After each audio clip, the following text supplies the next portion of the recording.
ndabaramutse nongera ndabaha ikaze mu mwanya w'amakuru mu Kirundi. Reka munkundire dore kuri izi ngingo nkuru ziyagize abatoye amahera v'amakungu mw'ibanki nkuru y'igihugu hamanakoreshwe ico yasabiwe umukuru w'igihugu c'u Burundi Evariste Ndayishimiye abahamagarira kuyasubiza vuba bwango.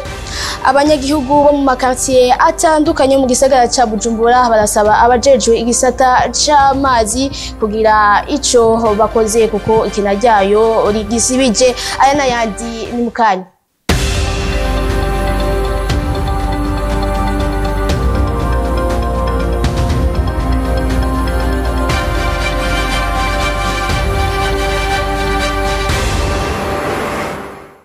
Ndasubiye kubaha ikazi abatoye amahera y'agaciro mu banki nkuru y'igihugu hama ntibayakoreshe ico yasabiwe umukuru w'igihugu c'u Burundi Evariste Ndayishimiye abahamagarira kuyasubiza vuba bwangu.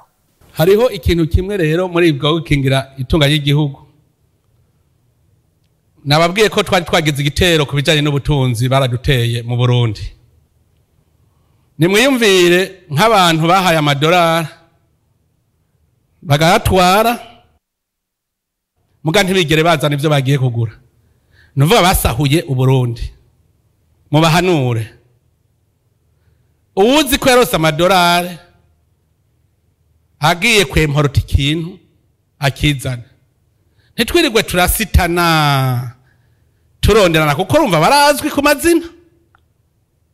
Barazwi nibazane ivyo bagiye kurangura kugira ayo madolari yacu agibere kirumara igihugu cacu. Hariho ubuswahili nabonyemwe naho nyene. Urazi ko hari habo bahaye amadolari bene yo ntibigere bayabona. Wewe bakaguha amadolari muri berube biranditswe biraboneka. Mugabo ntiwigere ubimenya ko bayaguhaye waja kuyarondera ayo madolari bakubwiye bati wa madolari twaguhaye ntaco wazanye. Jewe mwarampaye amadolari sawa ni munyereke rero muyampe muri banki agasanga kuri konte ntayariko. Mugabo akabona ko yaje twabazi iyo banki ayo mahera yagiye. Ubu turi mwisakambura ryayo tumenye waciye ayarye ayazane. Urazi kukwagiriza ko baguha amadolari abatigeze baguha ndafite. Aho sanga guverineri mu Kayanza aramuhaye kugura ya ndege. Tugaca tumwagiriza ko atarayizana naho kuba ayo madolari ntiyamenye ko bayamuhaye. Kayanza yaranize. Aho sanga arico ituma atarayizana. Hari abantu nk'ubu bagoma bavuga ngo none ya ndege ngo Kayanza yavuga ngo ko tarazana. Kumba usanga baramuhaye amadolari ntiyabimenya abandi bagabo bace barayatwara. Turamaze kuronka ayo maka. Nivyo mu bisanzwe twebwe indongozi z'igihugu nitwe twari gufasha kurondera uwo muntu yayatwaye ninde noserema arahanwa kandi nagarukana ayo mahera ayo madolari. Murumva kumubwa buswahili none ubwo bukorwa n'abantu bato bato bukorwa n'indongozi. Nk'ico ni ikintu twiboneye umuntu akambara iceyi baraguhaye amadolari ntiwemporose hari waje kunyitwarako. Ubu narumvise ugira kabiri nawe nyene ntabwira gushika mvuga nti je nganje kwicarira muri iyo banki ndabe ko ntavaho ndayatoye. Ariko birabaje ibintu kugira bikogwe umukuru w'igihugu mpaka bari we yizira vraiment kubera muhamuzi fraude mwagize kugenda je nkicara kugira ikintu gikogwe vraiment. Bo ndababwire ubaho nzosubira kuja kwicara nzovayo nanje ndahakubuye nzovayo ndahakubuye nze ntereye abandi bashasha nakamara amaza. Kuri uyu wa mbere umugwi ujejwe gutegura amatora Seni umenyesha ko ugiye gutegura itegeko rigenga gukayiriza ubwenge abakozi ndetse no guhimiriza abanyagihugu inyifato bo kwifata mu gihe bagiye mu matora. Bivugwa na Pierre Kazihise. Kubwa mbere igikorwa ca mbere nyamukuru hari ugutegura intererano yo mu Seni mu gutegura ibwirizwa rizogenga amatora yimirije. Hari ikindi ca kabiri ni ukumenya ibibanza abenegihugu bazokwiyandikishirizamwo ngo baje mu matora yimirije be naho bazotorera. niki niko kwa catanguye kandi kizobandanya mu bice bikurikirana bitandukanye.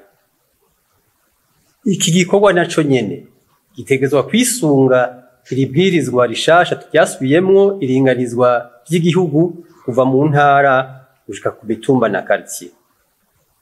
Hari igikorwa kindi gihambaye kigira gatatu, hari gukarihiriza ubwenge abahinga baseni. Amatora arakeneye ubumenyi, ubuhinga n'ubukerebutsi mu kuyatunganya. Ikindi gikorwa kandi ndoho co kwigisha no guhimiriza abenegihugu kugira barangwe n'inyifato ibereye mu matora.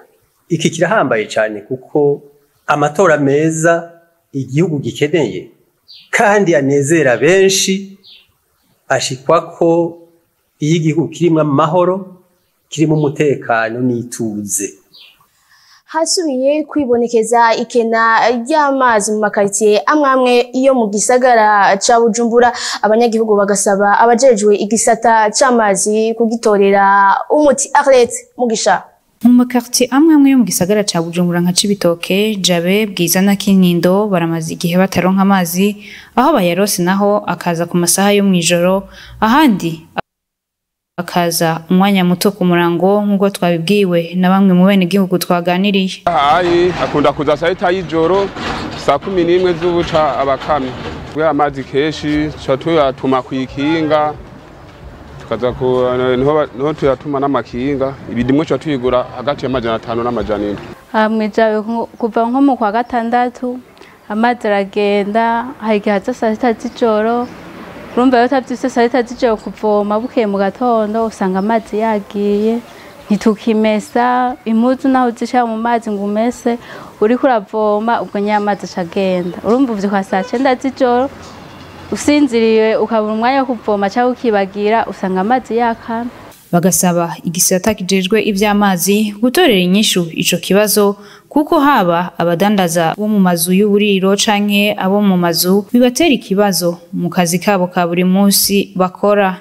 Twebwe ahubwo mwo tuvugira nyene amazi nk'abajejwe tukaza turaronka amazi kubera birabitera ingorane. Ukubura amazi nk'ubu aje saa 7 y'ijoro kacagenda mu gitondo saa 11, haro bamwe bataba barayaronka. Ibintu vyononekana ni vyinshi kuko nko mu buzima bw'umuntu agizwe no gukoresha amazi, urumva akenya amazi, urumva ibintu ni vyinshi vyononekana. Ico twobasaba nuko bodufasha bakaduha amazi bakaraba basi nko mu ndwi bakayaduha basi nka rimwe mu ndwi umunsi wose basi, canke akaza kugeza nka saa 2 basi akagenda umuntu yavyutse yavomye. Mwomenya ko iryo kena ry'amazi heshi ryatanguye kwibonekeza kuva muri uku kwezi kwa Ruheshi. Abantu bakora imanza bakwiye kuzikora bisunze uburyo bafise, kuko inyuma y'imanza hariho ubundi buzima. Isidore Mbayahaga. Mu bisanzwe hajya bavuga yuko umukene ajya nk'umugwayi, sivyo? Abarya bike kandi yashaka byinshi. Mu bisanzwe iyo umuntu afise uburyo buke akwiye gukora urubanza rukwiranye n'ubwo buryo afise. Mu bisanzwe ntushobora kuvuga yuko ukeneye gukorera ubukwe mu hoteli ziyimvye udashoboye kwiriha. Ntushobora gukorera ubukwe ugende gufata amadeni ngo ugomba kurongora mu ntebe nziza kandi atatushobora kuriha. Mu bisanzwe abantu barifuza vyiza, muga mu gihe atavyurashikako, kora ibikwiranye n'ivyo ufise, ukore ibireha no kureha, hanyuma ivyo vyinshi ugira umwete wo kurondera no gukora. Imanza si kurongora gusa, ejo hazoba urundi rubanza nimba baramaze gutunga, ugere ku rugero ugira uti nanjye nkeneye yuko urubanza rwanje barutegura nk'ubwo kwanaka umutunzi kanaka. Mugabo ntushobora kuvuga ngo jewe ntegure ubukwe bw'umuntu amaze kurukanya ko ari mu miliyarderi oro nawe atamafaranga ufise. Nibi ngusanga abantu bagenda kurongorera ku madeni, ejo ugasanga umuntu na cortege yako yagoboti ngomba kurongorera mu V8 gusa, yega cagenda agafata credit ngo nzoyaga urubanza ruheze. Murambona abantu bafatwa mu kanigo urubanza rwaheze, abasare batarabishura, abadekora atabishuye, abimiduga atabishuye, ugasanga batangiye gushwana. Hari hahonzi abatumire bacavuga ati ntidukagwe n'isoni, bakavuga ati nta kundi reka twikore umufuko turaye ko twomukura mu isoni. Mugabo uwo muntu abamaramaye kagateka ko kwitwa umugabo ajanye mu rugo takabajanye mu yindi mvugo n'icizere cyo bwizigirwa abantu bari baje ku rubanza bakuziye ko bagira bati uyu muntu mu mutwe we ntihuzuye neza. Yega noneho umuntu guterera sideni sibyo murashobora kuba muterereje mugabo unawe wagira gukora urubanza ugasanga mu munsi ntari mu bihe byiza nta mafaranga afise sideni ugiye kwivuga uti amafaranga yo gukora urubanza naryo ufise mu minwe niyo ushobora guharura tushobora guharura amafaranga y'urubanza mu mafaranga yo mu mifuko y'abandi bantu utazi ibibazo barimwo utazi nayo bazoguhingana ngana kora urubanza wisunze ayo ufise mu maboko yawe nigwaba gwiza bagaterera menshi bazovuga amajambo bavuga ati twongere sivyo uraze ko mu manza bongeza ni sawa muzoheza bongere kubera amafaranga bayaguhaye baterereye mugabo ntuje kwizera ngo nzokora urubanza narukorere mu zuba abantu bose bazoba baje nakarafise indege turavukana canke ni mwene baturazi na yazoyintiza ibintu ukoresha urubanza nivyo wenyine uvuga uti ibi ntawe nja kubisaba ndabifise naka niyanyongerereza Imana ishimwe nakanatama nta ngorane mugabo kora urubanza rungana n'ukureha utisunze ibitigiri by'amafaranga akiri mu mifuko y'abandi bantu ahubwo ukora urubanza ukoresha amafaranga urisuri kufisa. Abatumire b'isabukuru y'umuziki Marahaba Music Expo bariko barashika i Bujumbura iryo sabukuru rikazoba kwigenekezo rya 2021 ruheshi uyu mwaka. Harimo Prosper niyo nkuru. Abaririmbyi batumiwe mu isabukuru y'umuziki Marahaba Music Expo igiye kubera i Bujumbura ku magenekerezo ya 2021 gushika ya 2024 ruheshi bariko barashika. Shabani Ramadhan arongoye iyo sabukuru aravuga ibitegekanijwe. Hari vyinshi biteguwe bizokorwa. Hari inyigisho, hari inganda, hariho niyerekanwa. Ivyerekanwa ni bitatu. Ubwa mbere mu kigo c'abafaransa EFB no kuvuga ibirori byo gutanguza iyo sabukuru. Yerekanwa rya kabiri rizobera muri zone Kanyosha. Naryo yerekanwa rya gatatu mu guheraheza hazoba ari muri zone Kinama. Neil Leonards yigisha kuri kaminuza y'umuziki y'i Berklee College Art y'i Boston muri Leta Zunze Ubumwe za Amerika akongera akaba avuza saxophone ashimishwa no kubona agarutse mu Burundi kubera Marahaba. It feels fantastic. This time I have friends. Ndanezerewe cyane kugaruka ngaha. Ubwa mbere naza mu Burundi naraharonse abagenzi beza cyane ko ngarutse na karyo ko gukomeza ubucuti dufitaniye ivyo byose kubera Marahaba. I have friends and develop our relationship. Nawe Eliane Elshoff yamuka mu Budagi umuririmbyi akongera agakwirikirana umugwi Zoom Sandi yizeza abarundi isabukuru idasanzwe mu kuryoha agatumirira ababishoboye bose kudasiba. Vous pouvez être très excité de tout ce qui va se passer ici au Niteze isabukuru nziza ibirori bidasanzwe abantu baryohewe umuziki uryoshe no kwidagadura dusubira. Et que vous pouvez être très content de venir et venez tous. Umuririmbyi Koko Finga yamuka mu gihugu cy'Ubuganda yiteze isabukuru y'umuziki itagira akanenge n'umuziki ku bwinshi. Niteze isabukuru nziza ibirori binezereye abantu banezerewe umuziki mwiza no kwidagadura by'urudacika. Isabukuru y'umuziki Marahaba Music Expo igira gatanu ikaba yatumiwemwo abaririmbyi barenga amajana 200 bava mu bihugu bitandukanye birimwo Uburundi, u Rwanda, Tanzania, Kenya, Ubuganda, Cameroon, Maroc, amazinga ya Mayotte, Ubudagi, Leta Zunze Ubumwe za Amerika n'ahandi. Amakuru yacu reka tuyarangirize mu vyerekeye ino n'ubunyene dukurikire Jules Verne Nakimana.